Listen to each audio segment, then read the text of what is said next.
The following is an Operation Podcast production. Our nervous system is a smoke alarm, always scanning for danger. And so when we have a huge life stressor, our cortisol is raised, our every system is alerted. From there, our immune system becomes in disarray, our cardiovascular system, everything is on high alert because it thinks it has to survive. Really, the nervous system is really at the crux of how we endure grief and how we respond to grief, because there's no real preparation. As much time as we are ever given to understand that a loss may come, it's always going to be a shock when it does. You can't catch your breath, you're having palpitations, you can't sleep, your brain is racing, you have brain fog, memory loss. You know, there's hunger changes, there's sexual changes, right? You're not thinking of any of that stuff. You're simply thinking of survival. And we all can understand that, whether it is a death-related loss or a diagnosis or a breakup, some very significant life event where nothing will ever be the same. Hi, it's Gina Moffa here, grief and trauma therapist and author of Moving On Doesn't Mean Letting Go. And welcome to Ever Forward Radio. Grief. We're going to get into a lot of aspects of grief, but I've heard you talk about this inevitable portal that opens up the moment we all go through it when we suffer loss in life. What do you mean by that? What does that look like? What does that feel like? What does that really mean in terms of suffering a loss? Well, I call it the grief fall because everybody can relate to this one moment. This one moment you get a phone call that someone you love has died, or the moment you get a phone call that someone's diagnosed with something that they won't come back from. You get the news of something detrimental and you feel a physical sensation, just knowing that nothing will ever be the same. And people always say, okay, so when do we go from loss to grieving? Do we always grieve? And so there's this moment where it becomes the doorway. And to me, I call it the grief fall because it feels such a physical sensation of falling. Like you don't know where you're going to land. You know that you are going someplace else. You know that you will be transformed, but you don't know how you will get there. You don't know how you will land. And I remember getting the news of my mother's death and feeling just my stomach, as if I was just free falling. And I didn't know what came next. And I felt the whole world disconnect in some way. And I knew that it was the beginning of something new. And so for me, that grief fall, that moment, that portal is that one moment where you just acknowledge that nothing will ever be the same. And we all can understand that, whether it is a death-related loss or a diagnosis or a breakup, some very significant life event where nothing will ever be the same. I've been through both. Yeah. I got the phone call, or I had the conversation with my family about, hey, Dad's sick and he's not coming back from it. Yeah. And then 15 months later or so, I got that other phone call, hey, he's gone. And in that second phone call, I felt exactly what I think you're talking about. I wonder if this is that free fall, that portal that you're talking about. It's even wilder with a terminal illness. You know it's coming, but when it hits, you have no idea. There's no preparedness, I believe, to really fathom what that actually feels like when it becomes real. Yeah. And I was at home, and I had just come off of about 3 days. I was on medical emergency leave from the military at the time, and for the last almost 3 days, I was in the hospital because the doctors were like, it's going to happen any moment now. I barely ate, didn't sleep, but I was just crashing. And so I went home, and I was like, let me just get a couple hour nap. I'm going to go back to the hospital. And literally in that 3 hour window, he passed. And there's this whole other story of how I think that was the way it had to have been. He was waiting almost. I tried to come home so many times to be with him when he passed, and it just never happened. But what I want to say is that when that phone call came through and it became reality, I felt as if literally I was falling through a black hole. I remember it was in my head, and it almost seemed like the real world around me. It was complete and utter silence, like I was in a vacuum. And I blacked out, and I remember just having these primal screams. And I started beating the wall and beating the furniture and just like shredding pillows and just yelling. I was in the house by myself, and that's not me. And I had no idea that I was going to react that way. And I have never felt so much in a free fall, but yet so almost violent at the same time, and so confused and just in a weird dissociated state of what is real, where am I in this world or not? Is that what you're talking about here? Absolutely.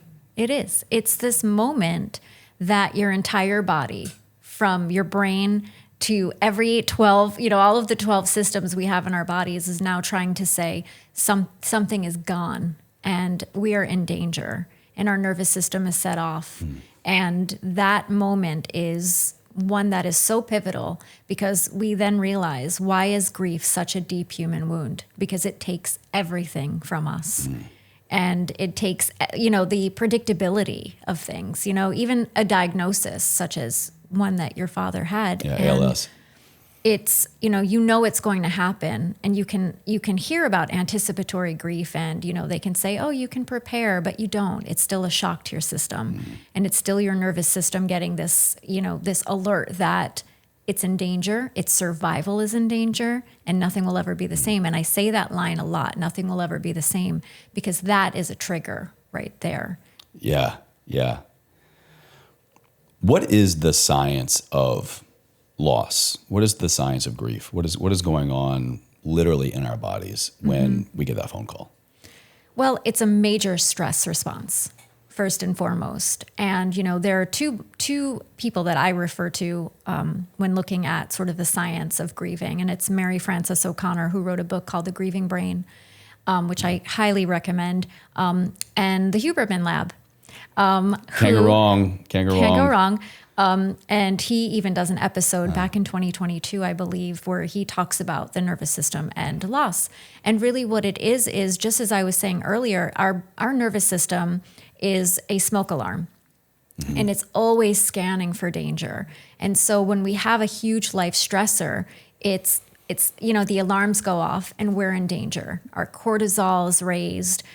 Every system is alerted. From there, our immune system becomes in disarray. Our cardiovascular system, everything is on high alert because it thinks it has to survive. And so really the nervous system, and we'll get into it, I hope more, is really at the crux of how we endure grief and how we respond to grief. Because there's no real preparation. As much time as we are ever given to understand that a loss may come, it's always going to be a shock when it does to our systems. And so it's really important to note that it is a full body experience for a reason. But I heard you say that the nervous system kind of gets the shit end of the stick, so to speak, in terms of the response that we have physiologically. Yeah, the brain is around for one purpose and one purpose only, and it's to keep us alive. And when we go through a loss or any other big significant threat, quote unquote, to our system, let's say a really major life stressor, our brain is going to wonder, how do we survive this? And so that's why it clicks into, have you heard of brokenhearted syndrome? Everything comes in. And it's really important. Sure, the nervous system, we could say, gets the shit end of the stick, but it's really because it's the first entry point. It's really where we begin to see that there's danger, and that nervous system feeds into the rest of the systems.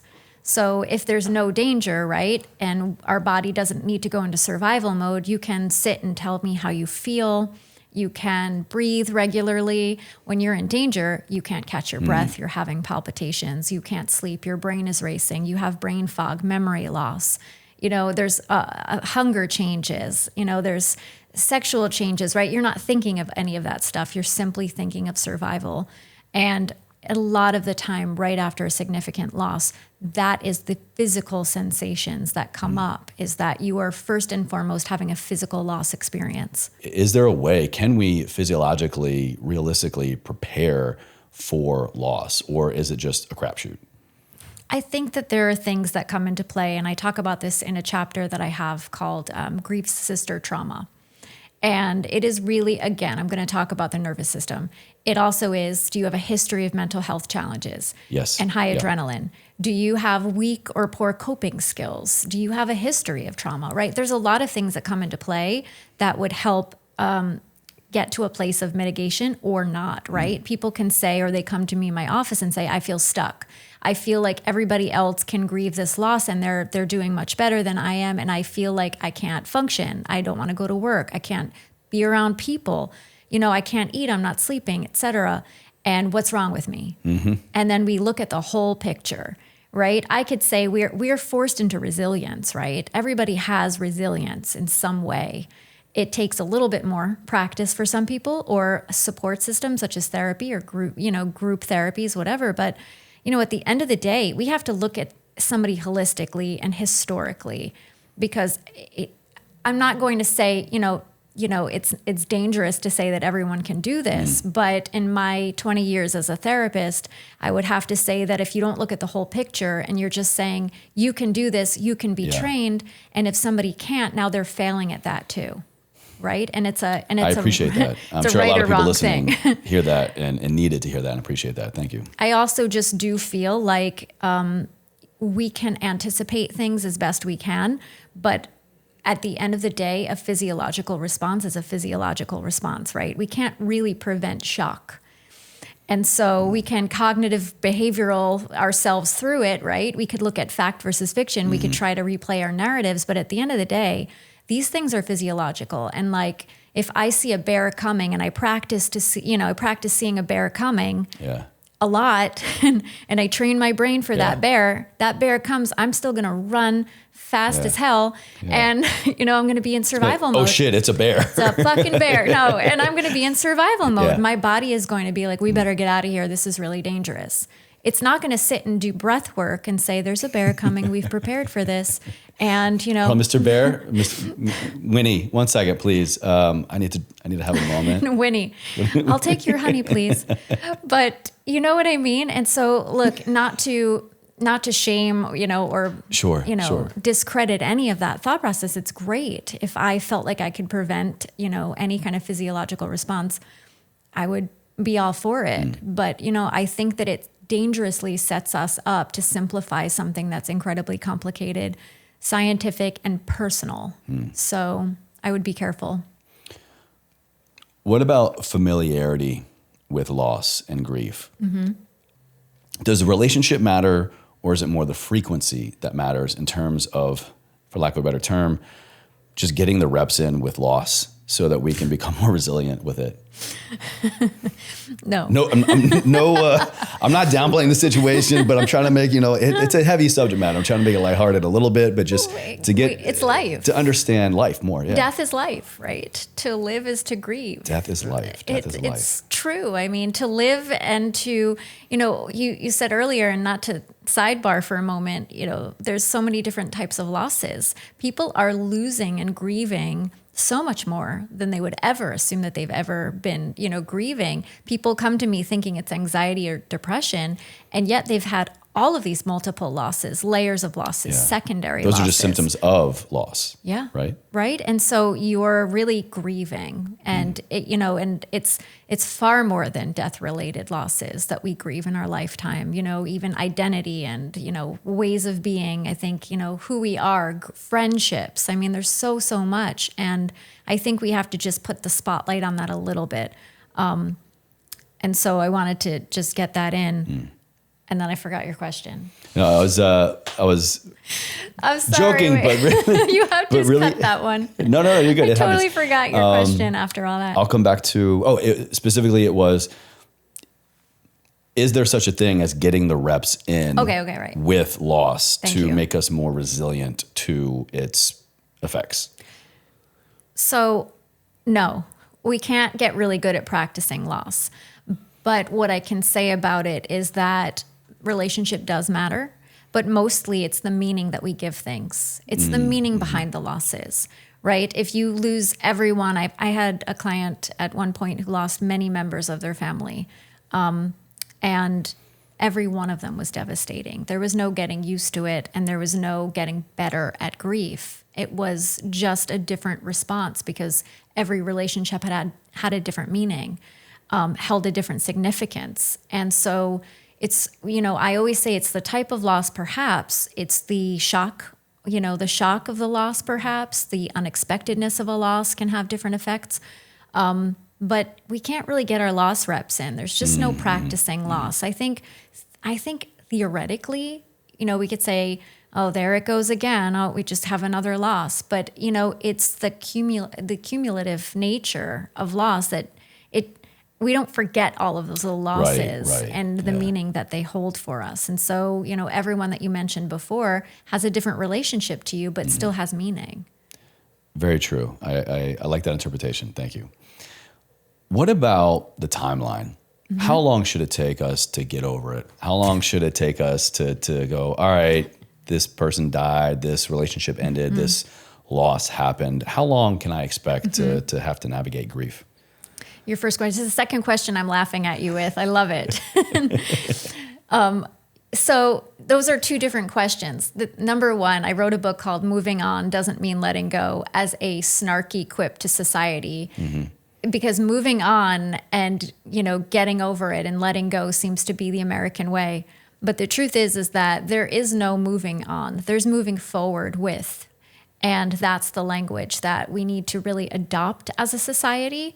But we're such a society of capitalistic, productive humans that we have to always be back to work after 3 days, back to ourselves. People don't know what to do if we're not our normal selves again. Society has kind of quantified the parameters of grief. Absolutely. For a bereavement, time off from work, it's X amount of days. We're kind of already put into buckets for how long we should take to heal, right? And they even prioritize how long we should heal or how long we should take to mourn specific people in our lives, right? If it's an immediate family member, you might get a full week. If it's a distant family, extended family member, you might get 1 day. If it's your pet, who sometimes most people are closest with, I'm closer to my dog than some of my people, right? Some of my family. You get 0 days for a pet loss, right? And so I think it's really interesting how society also, or corporations, or healthcare, or the workforce, or capitalism gets to even define how long we get to grieve specific people in our lives, because so many people have estranged relationships with their family. And yet, their best friend dies in a car accident and they have to take PTO or, whatever it is. And it's just so backwards. And, part of my writing this book and my mission as a grief therapist, being more vocal in the world, is to really try to change that policy. How do we teach people how to be more grief informed, how to be supportive leaders in the workforce so that people can come back and not feel like they have, they're getting worn out, right? Grief, like I said, is so physical that if you're shoving it down just so you can show up back at work and show up back as normal, you're going to get incredibly sick. And that will take a very big toll over time. And so we have to really, we have to look at it. So, back to your original question is, what is the timeline? How do we move on? How do we navigate this? I feel bad in saying that grief will always be with us. It will change in a lot of ways, how we deal with it when things come up, but birthdays, anniversaries, days of meaning, memories, There's smells. That meaning word again. Yeah. Meaning means a lot. Meaning means a lot to me when it comes to grief, because it's so individual, it's so subjective, and because it's deeper than anything we could ever even have language around, And so it's incredibly profound, the meaning within our losses and personal. And,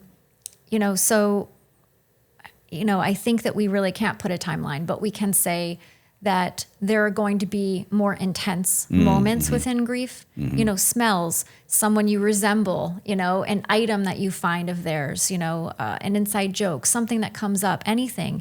The brain is imprinted with the memories of them. Truly. And so when that gets triggered and reawakened, you're going to have this wave of intensity, and it will feel almost like you're back to square one in your grief. And a lot of people say, oh my God, I feel like I'm just back down to where I started, and it's not true. Please know that it's not true. And I say this to your listeners, please know this. This is what's supposed to happen in a way, because this is your brain remembering something. It does not mean that you are, it's not a slide where it's chutes and ladders. So you're not going back to square one. You're simply acknowledging that this is going to be the ride. And some days, some moments, some memories are going to be so much more profound, powerful. You know, they may knock you off your feet. They may knock you off your feet for a while, you know, and you will get back up, and it will shift in intensity over time. Yeah. And it will, but it will be with you. It's not something that is gone from you. It's something that becomes a part of you. Wow. That's, it's hitting me very intensely right now. I was sharing with you, but I let my audience in on everything, maybe too much, but I'm there. I recently have been feeling like I was slipping back down that slide to square one. For the first time in a couple of years now, I've been having some very extreme triggers that I can't quite put my finger on as to why this is happening, because I feel so much, and I know that I am so much better. I have developed a much healthier, stronger relationship with my grief and loss. And for some reason, last week, I've had 2 extreme episodes, panic attacks, and just, and there's a new layer to it now. Whereas before, when these would happen, when I was on the very beginning of my journey of grief, it's scary, it's weird, it's wild. I'm hyperventilating, I'm blacking out, I'm inconsolable, I'm unsafe. And that's happening again. But now I have this other kind of side of awareness too. I'm like almost watching myself.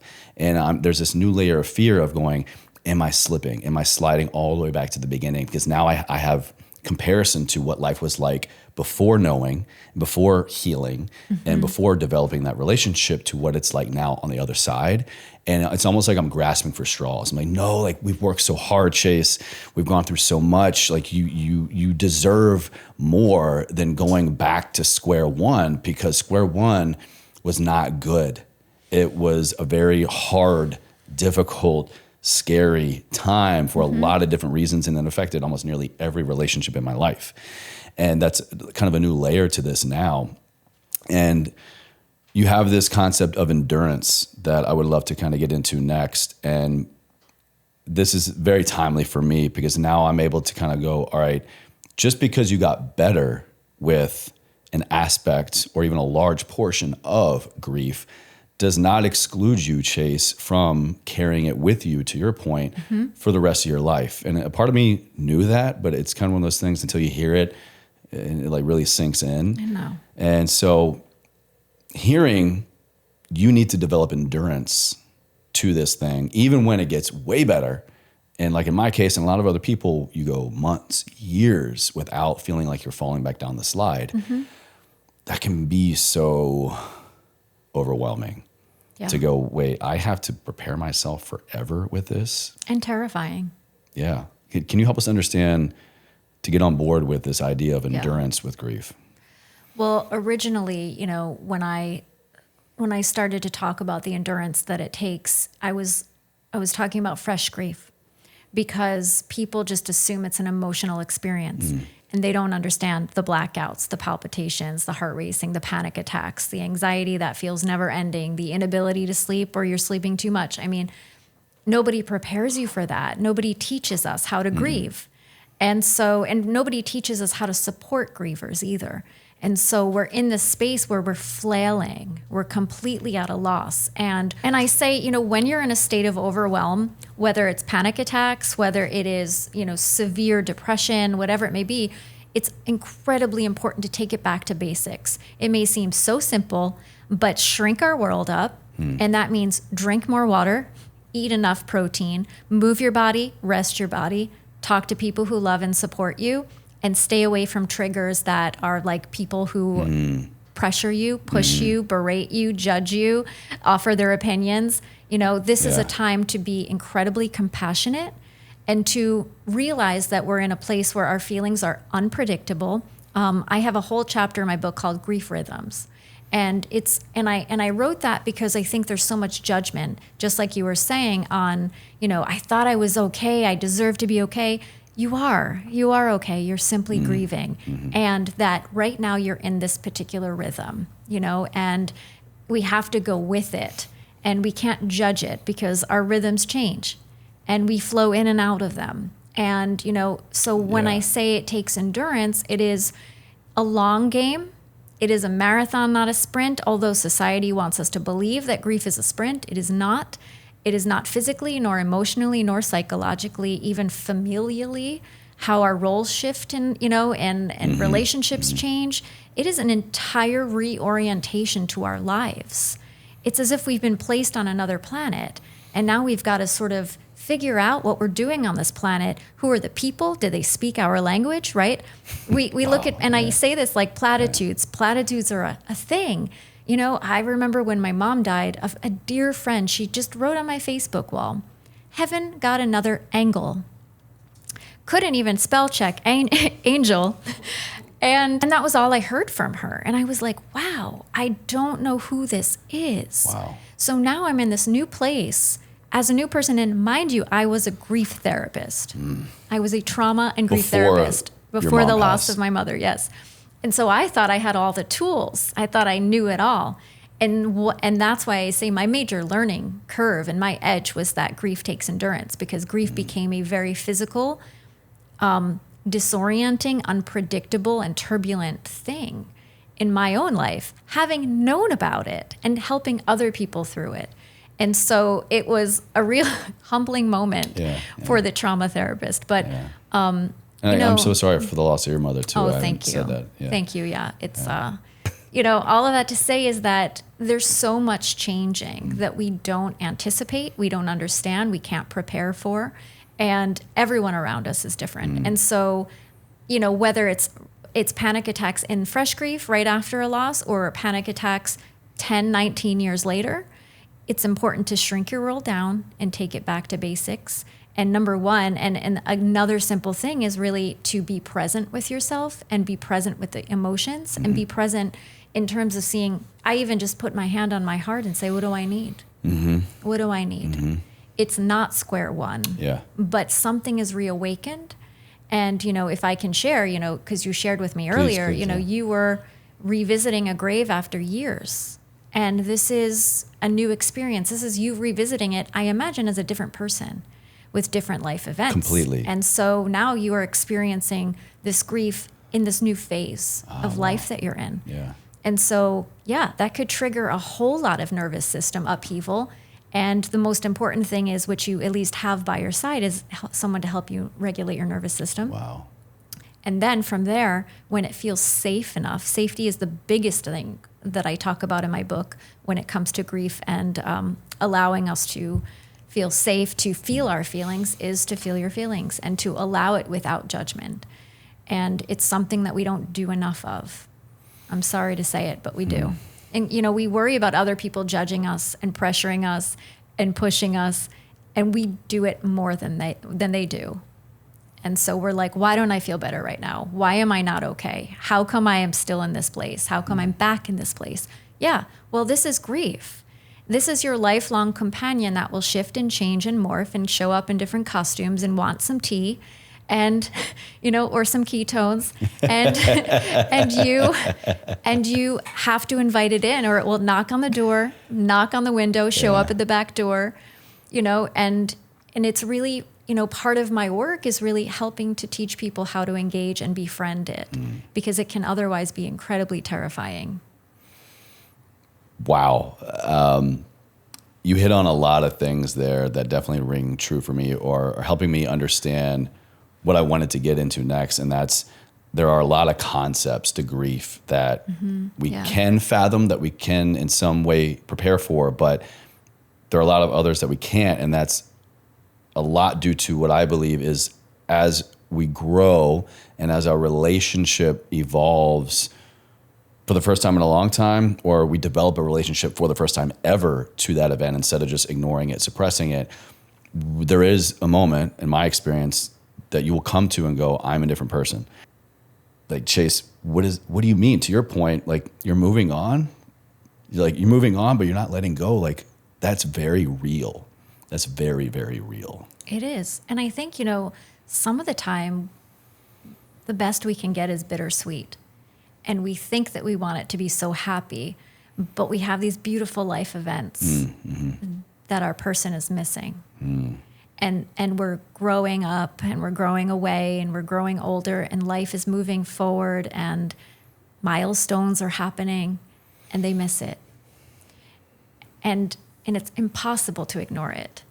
And we may not spiral, but it's impossible to ignore it. And if we consciously ignore it, we certainly aren't ignoring it in our unconscious. And so that's important to just realize is that, it's okay to feel different and not spiral, but also to acknowledge that there might be, I don't know, sometimes maybe even a sense of guilt. Yeah. It's complicated. Yeah. And I think even in the best of moments when life is really beautiful, to know that someone we really love, somebody that was our important person, right? Our parents are our motherships. They're the reason for our aliveness, And so it can be really challenging to sift through, I think, the many physiological and emotional experiences that come up with even happy moments. Yeah. Why do some people experience grief so drastically different despite having gone through the exact same experience as other people? I think it's really exactly what I spoke of earlier. It is the history that we have with mental health and anxiety. If, your sister has a history of depression or anxiety, it's going to hit her differently. And if somebody has a history of trauma or much loss in their lives, which is also associated with trauma, they will experience a different type of, panic perhaps or anxiety around their loss. If somebody doesn't have good coping skills because they just get really worked up over things and, they just, they're more sensitive, some may say, that'll be a part of it. It's also, the type of loss. The type of loss is important too. Is it ambiguous? Meaning like our meaning associated to that person or loss? No, actually the type of loss in terms of, was it sudden? Was it brutal? Okay. Was it violent? Was it unexpected? Did you have a relationship with this person that was estranged and now they're not here? And now you'll never have a chance to fix it. All of this contributes to the way that, I'm going to use the words again, our nervous system will experience that loss. And so, I have people come in to my office, like I said earlier, and, they're like, why can't I get over this? Why is this affecting me so much? And my sister or my mother seem to be doing okay. Well, it could be traumatizing. And, I'm never going to tell somebody that something is not traumatizing to them when they're reacting in this physiological way and they can't seem to regulate their nervous system, or, they lose resources in terms of peer support, like their friends don't want to talk to them anymore. This is so alienating. Now they're depressed, now the anxiety is higher. Yeah. And so it becomes a spiral. And then we're like, why can they do it better? Well, okay, there's really, to me, a lot of reasons, and it's your history, and also, like we were saying earlier, it is the meaning behind the relationship. Did you rely on this person for your livelihood? Are you going to lose your house now after, this person dies? Was this person your only supportive person in your life? And now you have no one and you're isolated and feeling abandoned. I mean, it's so multifaceted and so layered, the ways that we internalize loss and the ways that we actually then exhibit and experience grief, that it's impossible to compare our grief experience to anybody else's. And yet, it is the one thing that we all do because we have no reference point for grieving. So what do? We look to the other person. We look for structure. We look for a map, and there isn't one. It's almost like we can't not compare ourselves to Right. others that went through the same traumatic event, Yeah. or even very similar, right? Yeah. You really can't, because everybody is going to internalize an event differently. It's the same idea as, 6 people witness a car accident and everyone will have a different story and a different angle on what they saw and what they experienced and how they took it in. And so it's like we can't really always, you can't compare that because everyone is going to look at something and internalize it differently. Yeah. What about this aspect of what no longer is compared to what could be? I think there's a realization in grief of going, this person's gone, this relationship is gone, this thing is gone. And there's work that needs to be done with that. But then when we begin to realize, coulda, shoulda, woulda, what could we have done together? My life now, what would it be like with this person? Is there a difference in navigating grief when it comes to acknowledging what no longer is compared to what could be? I'm not sure that there's a difference necessarily as much as a need to acknowledge it. Okay. I see it as here's what we've lost, and that's what is now in the present. And all of the things that could be in the future, right? Those are sort of like these nebulous things that may or may not have happened, but they are potentially secondary losses, right? So if it's our identity, if it's our, our, whatever, it's usually our identity or our role shifting or whatever it may be, that's ahead, that is still a secondary loss. It's just an unspoken one, and it's one that doesn't show up right away. Right. Yeah. So it's kind of a surprise. It's not as apparent, but I talk a lot about secondary losses because it can be what actually traumatizes people. They're like, wait, I lost my mom. Now I've lost this, and this. Oh, wow. Like I didn't see that coming. Or, my future kids lost their grandmother. Yeah. Yes. None of that exists yet, Exactly. but you begin to kind of go down that timeline. Yeah. And it may happen, in your mind symbolically that you can feel that loss or that grief, but it always comes. And so, I always say it's a domino effect in a lot of ways. Most of the time, you're not going to have just a primary loss. You're going to have additional losses that come with your loss. But that is the timeline. So we are almost, I want to say, simultaneously grieving what is and the idea and the symbolism of what we lose in the future. And then we lose it again in the future more tangibly. Yay. Great. Love that journey for us. All right. Cool. I love that for us. I love that for us. I mean, and I think that's why it's so important for people to be educated about grief, because it is so crazy making for so many people.